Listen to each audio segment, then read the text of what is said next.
बहन सोनिया, आज सुबह मैं जैसे ही उठा आपके घर की तरफ बड़ा चला आया।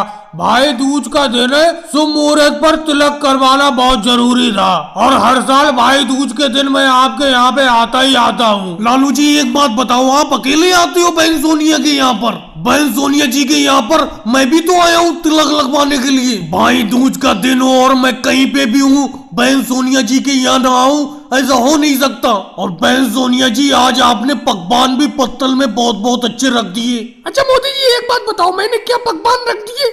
अरे आलू और चावल बनाए, थोड़ी सी पंजीरी गुजिया बना दिए, गुजिया खाओ। मुझे भी तो बहुत अच्छा लगता है दिवाली पर, भाई दूज पर आप मेरे घर पे आते हो, मुझे बहुत खुशी होती है। वैसे मोदी जी आप इस बार गिफ्ट क्या लाए हो मेरे लिए? ये देखो बहन सोनिया जी, पत्तल के बराबर में ये गिफ्ट रखा हुआ है।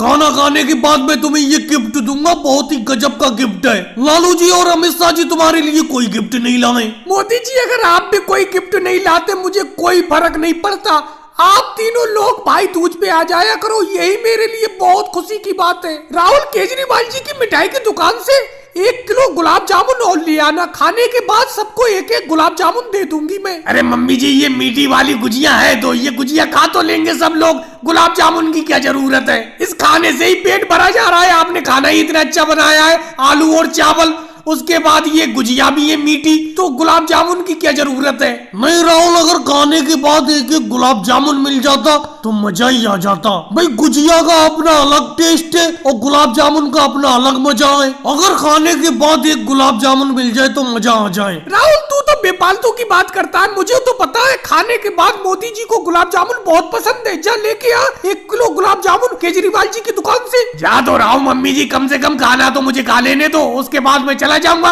गुलाब जामुन लेने के लिए। अरे राहुल तुम परेशान मत हो, मत परेशान हो, हम लोग मिलकर साथ में पहले खाना खा लेते हैं, उसके बाद गुलाब जामुन खाएंगे, तभी तुम केजरीवाल जी के दुकान से गुलाब जामुन ले आना। भाई दूज का मौका है, मिठाई तो बहुत ही पसंद है मुझे। अरे भाई आ जाओ, दिवाली के दिए लेने के लिए, बचे हुए दिए बिल्कुल सस्ते लगा दिए, 1 रुपए के 100 दिए, ले लो जल्दी जल्दी ले लो। अरे तेजस्वी तुम्हारे मुंह में क्या आवाज नहीं है जो आवाज नहीं लगा रहे हो? मैं अकेले आवाज लगा रहा हूँ जोर जोर से। एक तो दियो के ऊपर सारा पैसा लगा दिया था और इतने दिए बच गए, सारी की सारी रकम लग गई, दीपावली पे बिके ही नहीं दिए, क्या करें? अरे मोदी जी योगी जी क्या दिए लोग, अगले साल दीपावली के लिए लेके रख लो, सस्ते बेच रहा हूँ, 1 रुपए के 100।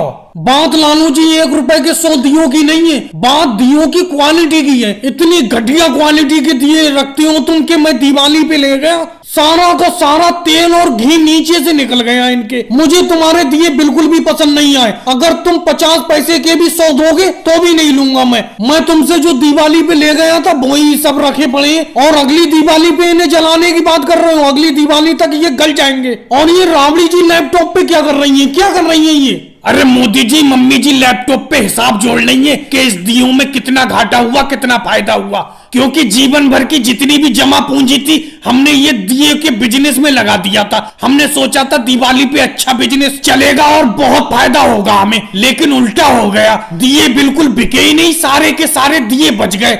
10,000 दिए हमने खरीदे थे, मुश्किल से 2,000 दिए बिके इस दिवाली पे, इसीलिए हम दिवाली के बाद बेच रही है। तो मम्मी जी हिसाब लगा रही है कितना घाटा हुआ कितना फायदा हुआ लैपटॉप पे। अजी सुनते हो, मैंने लैपटॉप में सब जोड़ लिया। तेजस्वी बेटा तू भी सुन, पूरे 75 रुपए का घाटा हुआ है इन दियों में। मैं तुमसे कह रही थी दियों का बिजनेस मत करो, पटाखों का बिजनेस कर लो इस दिवाली, क्योंकि पटाखे बहुत बिकेंगे, लेकिन तुमने मेरी एक नहीं सुनी। 75 रुपए का घाटा हो गया, 150 रुपए के दिए भी बिकने को है। अरे लालू जी हम तो समझ रहे थे तुमने दियों के बिजनेस में बहुत लंबी रोकड़ लगाई होगी, अरे तुमने तो बहुत कम पैसा लगाया, सिर्फ 150 रुपए के दिए बचे हुए हैं तुम्हारे पास और 75 रुपए का घाटा हुआ। कम पैसा लगाया तभी तो घटिया क्वालिटी बेच रहे थे। भाई लोग सब चीज याद कर लाए जो कल मैंने याद करने के लिए दी थी। मोदी जी पहले तुम सुनाओ, तुमसे पूछता हूँ मैं पहले। अरे सर जी हमेशा इधर से क्यों पूछती हूँ, उस तरफ से क्यों नहीं पूछते? अखिलेश से पूछो पहले, तब तक मैं थोड़ा बहुत याद कर लूंगा, अखिलेश से पूछो।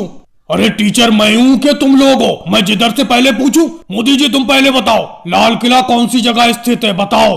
अरे राजनाथ सर जी, ये बताओ आपके पूछने से उसकी जगह बदल जाएगी? मतलब मेरा कहने का ये मतलब है लाल किला जहाँ स्थित है वहीं पे स्थित है। बहुत बढ़िया मोदी जी। अच्छा राहुल तुम बताओ, ऊंट के मुंह में जीरा है, इस मुहावरे को उदाहरण दे के समझाओ। कोई बात नहीं है सर जी, बता देंगे कल को उदाहरण दे के। अरे कल को क्यों बताओगे, आज क्यों नहीं बता रहे हो? आज बताओ। अरे कल याद करके लाओगे क्या? अरे इसमें याद करने वाली क्या बात है, मैं तो आपको जीता जागता उदाहरण दूंगा। मेरे पड़ोस में एक आदमी ऊंट पालता है, स्कूल से छुट्टी होने के बाद उस ऊंट के मुंह में जाके जीरा दे दूंगा, फिर यही हो जाएगा ऊंट के मुंह में जीरा। बहुत बढ़िया राहुल। अच्छा योगी जी, आप एक पहेली का उत्तर दो। जी पूछिए, हम तो हर टाइम तैयार रहते हैं बताने के लिए, पूछो। अच्छा बताओ, ऐसी कौन सी चीज है जो देखने में लाल है, सूखी घास फूस खाती है और पानी पीते ही मर जाती है? वैसे सर जी लाल तो घोड़ा भी होता है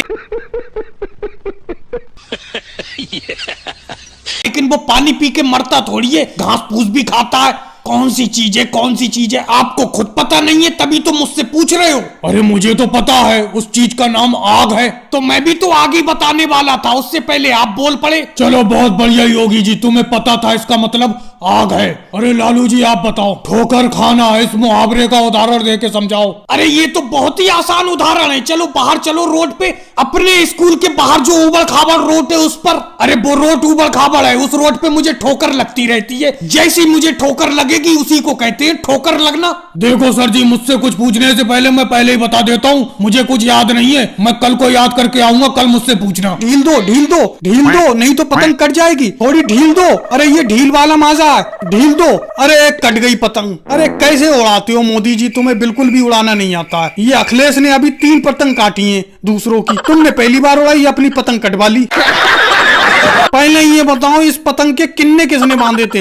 शुरू से ये पतंग एक तरफ उड़ी नहीं रही थी, एक तरफ भाग रही थी, किसी ने सही तरीके से नहीं बांधे थे किन्ने, ये बताओ किसने बांधे थे? और ये बताओ, ये माजा किसकी दुकान से लाए थे जो इतना घटिया माजा लाए जो कट गई? और तुम भी चरखी को सही से नहीं पकड़े थे, मैं ढील दे रहा था, तुम्हारी चरखी से माजा निकली नहीं पा रहा था, तुमने जकड़ नहीं थी चरखी, जाने क्या कर रहा था। क्या बात है सर?